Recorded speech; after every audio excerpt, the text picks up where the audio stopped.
Assalamualaikum warahmatullahi wabarakatuh. Bersama dengan Ibu Qurratu A'yun, kita akan belajar bersama tentang energi terbarukan dan tidak terbarukan. Energi adalah kemampuan untuk melakukan sebuah usaha. Kemudian, setiap jenis energi bisa berubah bentuk menjadi energi lainnya. Dan inilah yang dinamakan dengan konversi energi. Energi listrik di rumah kalian yang teralirkan bisa membuat lampu menyala. Energi yang ada di kehidupan kita sehari-hari semuanya memiliki sumber.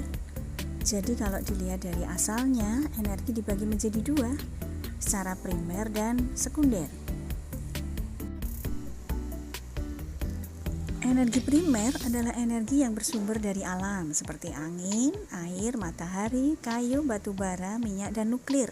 Sedangkan energi sekunder adalah energi yang dihasilkan dari olahan energi primer, contohnya listrik dan gas. Jika dilihat dari ketersediaannya di alam, maka energi dibagi menjadi dua, yaitu ada energi terbarukan dan energi tak terbarukan. Energi terbarukan adalah energi yang sumbernya bisa cepat pulih dan prosesnya berkelanjutan. Sumber energi ini tidak akan habis. Contohnya adalah energi yang berasal dari panas bumi, matahari, angin, air, ombak laut, dan biomasa. Sedangkan energi tak terbarukan adalah energi yang asalnya dari sumber-sumber dengan jumlah terbatas di bumi ini, sehingga akan ada masanya sumber energi itu akan habis. Contohnya, energi yang berasal dari tumbuhan yang sudah mati berabad-abad lalu atau disebut dengan bahan bakar fosil. Sedangkan sumber energi adalah segala sesuatu yang dapat menghasilkan energi, baik secara langsung maupun melalui proses konversi atau transformasi. Contoh sumber energi yaitu matahari, air, dan minyak bumi. Sumber energi dibagi menjadi dua, yaitu sumber energi yang dapat diperbaharui dan sumber energi yang tidak dapat diperbaharui. Sumber energi yang dapat diperbaharui antara lain matahari, ombak, angin, dan air. Sedangkan sumber energi yang tidak dapat diperbaharui antara lain minyak bumi, gas alam, batu bara, dan nuklir. Sumber energi terbesar di bumi adalah matahari. Energi matahari berupa cahaya dan panas yang bermanfaat untuk kehidupan di bumi.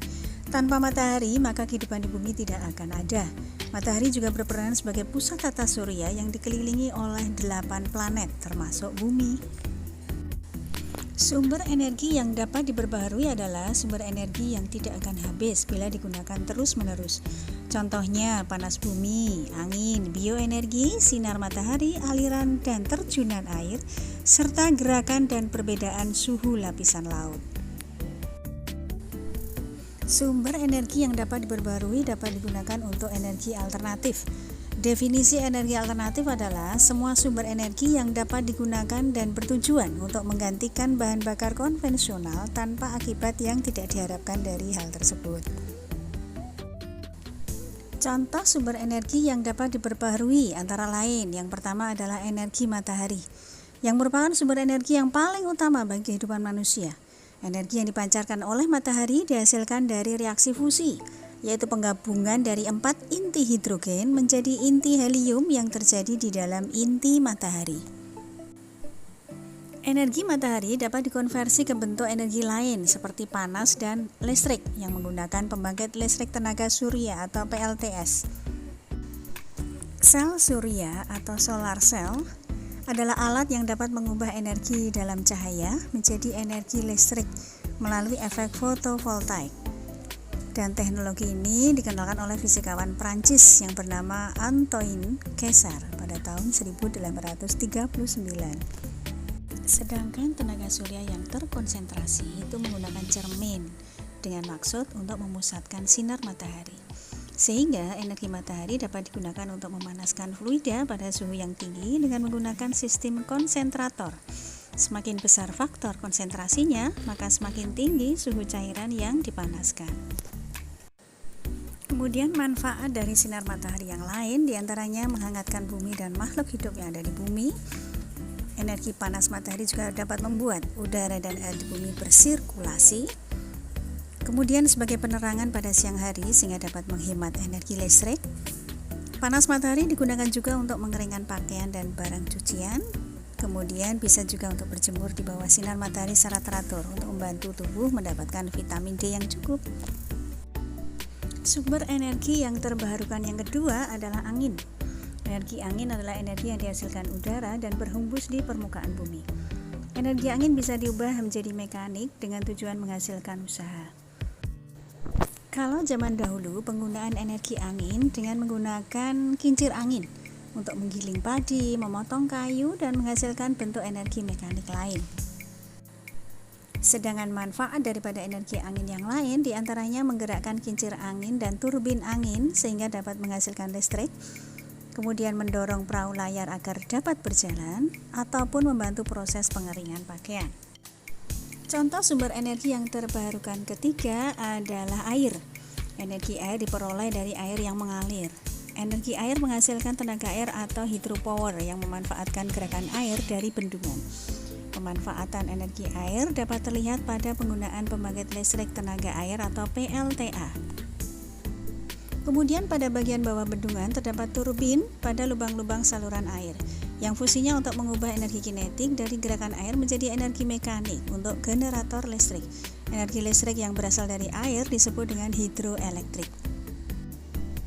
Meningkatnya penggunaan energi air dapat mengurangi penggunaan sumber energi konvensional, yaitu dari bahan bakar fosil.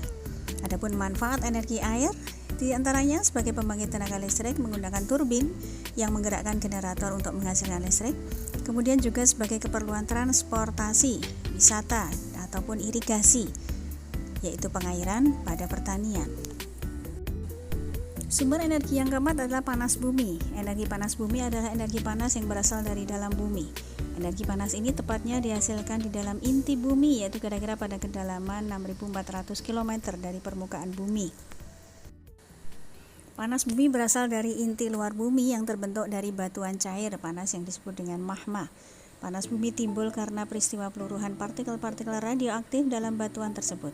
Jika panas bumi mencapai reservoir air dalam tanah, maka muncul sumber air panas alami atau hot spring. Kemudian panas bumi juga bisa keluar ke permukaan bumi dalam bentuk geyser, gunung berapi, dan fumarole, yaitu uap air panas karena suhu dan tekanan yang sangat tinggi sehingga mampu menembus lapisan tanah yang keras dan keluar menuju permukaan bumi. Energi panas bumi pun dimanfaatkan untuk pembangkit listrik tenaga panas bumi atau PLTP, yaitu tenaga listrik yang dihasilkan dari turbin yang digerakkan oleh panas bumi. Cara pemanfaatannya adalah dengan membuat sumur yang kedalamannya mencapai titik panas bumi, lalu panas tersebut dialirkan ke lokasi turbin untuk menggerakkan turbin. Kemudian sumber energi yang kelima adalah biomasa. Biomasa adalah keseluruhan makhluk hidup atau mati. Sumber energi biomasa dapat berasal dari tumbuh-tumbuhan, binatang, mikroorganisme, dan bahan organik termasuk sampah organik. Biomasa perlu dikonversi agar dapat digunakan sebagai sumber energi. Teknologi konversi biomasa menjadi bahan bakar dapat dibedakan menjadi 3, yaitu dengan pembakaran langsung, atau konversi termokimiawi, ataupun dengan konversi biokimiawi. Pembakaran langsung merupakan teknologi yang paling sederhana karena caranya langsung membakar biomasa. Beberapa biomasa perlu dikeringkan terlebih dahulu dan didensifikasi untuk kepraktisan dalam penggunaan. Untuk konversi termokimiawi merupakan teknologi yang memerlukan perlakuan termal untuk memicu terjadinya reaksi kimia dalam menghasilkan bahan bakar. Sedangkan konversi biokimiawi merupakan teknologi konversi yang menggunakan bantuan mikroba dalam menghasilkan bahan bakar. Energi biomasa juga dapat digunakan sebagai pembangkit listrik tenaga biomasa atau PLTBM. Sekarang kita sampai pada sumber energi yang tidak dapat diperbaharui. Sumber energi yang tidak dapat diperbaharui adalah sumber energi yang tidak dapat diisi atau dibuat kembali oleh alam dalam waktu yang singkat, bukan proses yang berkelanjutan pula. Kemudian sumber energi tak terbaharui diperoleh dari perut bumi dalam bentuk cair, gas, ataupun padat. Sumber energi yang tidak dapat diperbaharui diantaranya ada minyak bumi, gas alam, propen, batu bara, dan uranium. Sumber energi yang pertama yang tidak dapat diperbaharui adalah minyak bumi. Minyak bumi merupakan cairan pekat yang berada di lapisan atas kerak bumi. Kemudian, untuk mendapatkan daripada minyak bumi tersebut diperlukan berbagai studi geologi untuk menentukan lokasi sumur minyak. Nah, selama ratusan tahun, minyak bumi membawa manfaat besar bagi masyarakat di seluruh dunia. Minyak bumi berasal dari makhluk hidup yang mati, kemudian tertutup lapisan tanah dan batuan. Minyak bumi merupakan campuran molekul karbon dan hidrogen yang terbentuk dari sedimen sisa-sisa hewan dan tumbuhan yang terperangkap selama jutaan tahun.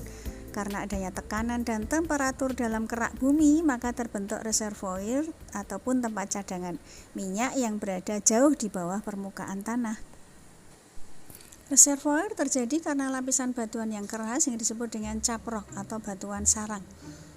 Terbentuknya minyak bumi melalui proses hidrokarbon di dalam tanah dimulai sekitar 3 juta tahun yang lalu. Dan proses pembentukannya terjadi pada suhu 65 sampai 195 derajat Celcius pada kedalaman 5.000 sampai 12.000 kaki. Jika persediaan minyak bumi tersebut menipis atau malah habis, maka tidak dapat diperbaharui lagi. Karena kenapa? Karena proses pembentukannya menunggu hingga berjuta-juta tahun. Oleh karena itu, minyak bumi termasuk dalam sumber daya alam yang tidak dapat diperbaharui. Kemudian minyak bumi mentah akan melalui proses pemisahan dan cracking sebelum digunakan. Dalam proses pemisahan ini, pada prinsipnya, itu minyak bumi atau minyak mentah tersebut merupakan campuran semua komponen, akan dipisahkan masing-masing komponennya yang berupa hidrokarbon berdasarkan perbedaan titik didih. Manfaat daripada minyak bumi adalah sebagai bahan bakar untuk memasak, kemudian sumber bahan bakar alat transportasi, bahan pembuatan ataupun sintesis senyawa dalam produk cat, kosmetik, plastik, karet, deterjen, kemudian sebagai pelumas atau oli dalam berbagai mesin kendaraan, kemudian bahan membuat lilin untuk pembuatan batik, pelapis kertas untuk makanan, juga sebagai bahan bakar pengapian dalam industri besar seperti PLTU, dan bahan untuk aspal dalam pembuatan jalan raya. Selain itu dapat juga digunakan sebagai isolator. Batu bara adalah campuran kompleks dari zat kimia organik yang mengandung karbon, oksigen, dan hidrogen dalam sebuah rantai karbon. Pengertian batu bara adalah endapan senyawa organik karbonan yang terbentuk secara alamiah dari sisa tumbuh-tumbuhan. Pemakaian batu bara di Indonesia ditujukan untuk pembangkit listrik dan pabrik semen, dan juga diupayakan sebagai alternatif dalam penggunaan batu bara dalam masyarakat sebagai bahan rumah tangga dan industri kecil. Manfaat dari batu bara meliputi sebagai bahan bakar pembangkit listrik, bahan bakar utama bagi produksi baja, semen, pusat pengolahan aluminium, pabrik kertas, industri kimia, serta farmasi.